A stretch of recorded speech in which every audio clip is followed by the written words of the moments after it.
மின்னும் செஞ்சடை தன்னில் அரவமோடு அருகுமதி வேணியும் அணிந்த விமலா, என்னுடைய மனவிருளகற்றி நின்னது தாளினைக்கு அன்பனாக்கி அருள, இன்னும் எத்தனை நாட்கள் செல்லுமோ அருகிலேன் என் செய்வேன்.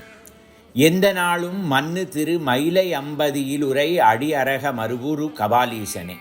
In your effulgent locks you have the serpent and the crescent moon.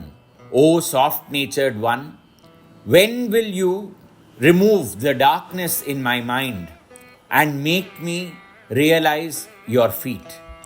How long will I have to wait? I don't know.